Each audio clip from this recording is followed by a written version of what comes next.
Hello guys, welcome again to my YouTube channel. Now today I'm going to be taking you through some very important tips and tricks that you need to master to come up with the most delicious jollof rice every single time. With these tricks, you will be very confident in your jollof game and every single time you will get it right. Now to start with, the kind of pepper that you use. For this, I'm using the red bell pepper. That's the sweet ones, the long red Mexican pepper. I'm using some ginger, garlic, onion, some tomatoes, and a scotch bonnet pepper. Now I have washed all this up and I've cut them up because the next step is also very important: roasting your pepper.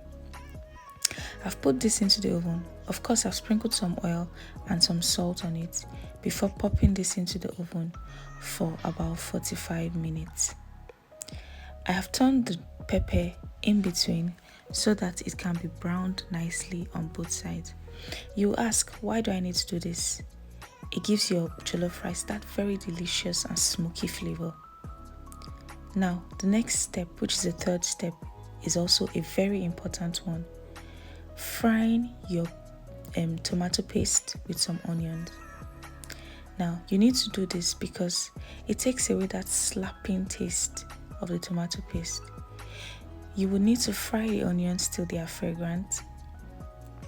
You do this for about 5 to 7 minutes and then you go in with your tomato paste.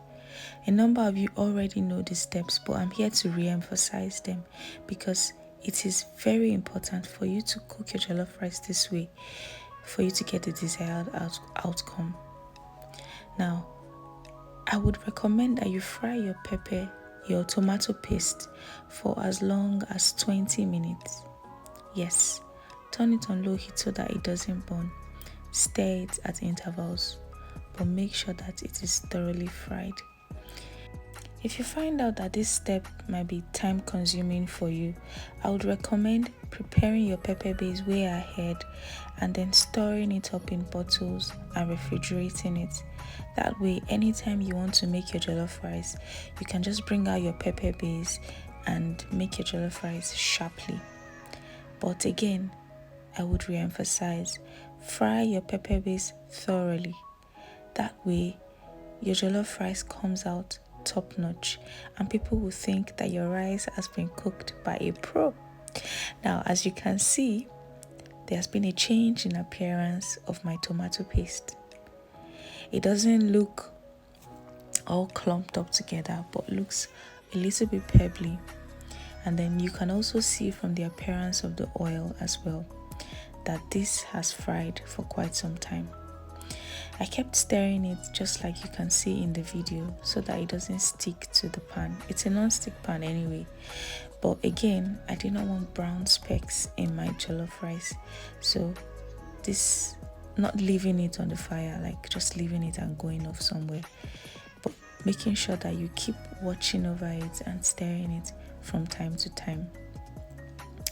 Now at this point, it's already giving the kind of consistency I want, and from tasting it, I know that that raw tomato taste isn't there anymore. Now remember, I have already roasted my pepper mix. That also cuts down cooking time, so I will spend less amount of time frying my pepper after I have added my already roasted pepper mix. Now, at this point, you can decide to add your seasoning, but I'm not going to do that because remember, I have added a sprinkle of salt to my already roasted pepper mix. So if I do add my seasoning now, it might end up being too salty. So firstly, I'm going to go in with my roasted pepper. I'm scooping that from the blender which I have used into the already thoroughly fried tomato paste. Now, at this point, I would only need to fry for only a few minutes, just about 3 to 5 minutes, for my spices which I'm going to go in with to be thoroughly combined with my prepared pepper base.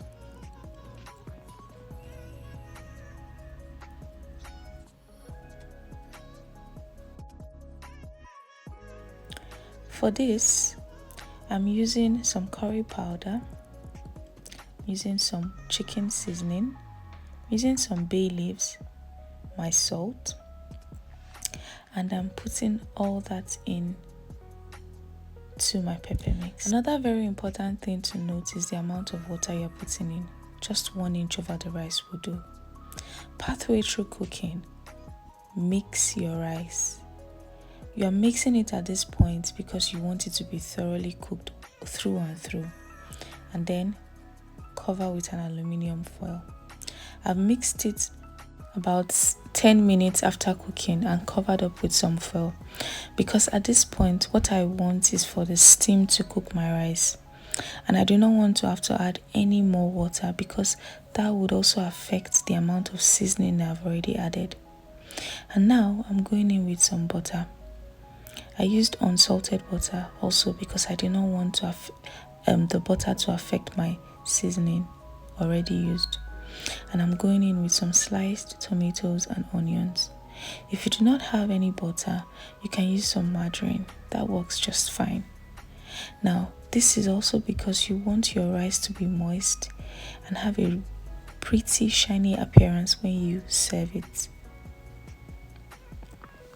I'm only just mixing it at this point because firstly, I want the butter to melt completely and I want it to go round so it won't just be on the surface of the rice, but every part of the rice would have some butter on it. And also, I want my vegetables which I've added to steam cook, and that's the reason why I'm mixing it. After doing this, I covered up for a few minutes and then I was able to serve my rice. With these few steps, you would always get the most beautiful outcome for your jollof rice, and it will be so tasty. So guys, go ahead and make your jollof and start to wow your guests. Thank you so much for watching. Please don't forget to subscribe and hit the notification button. Bye for now.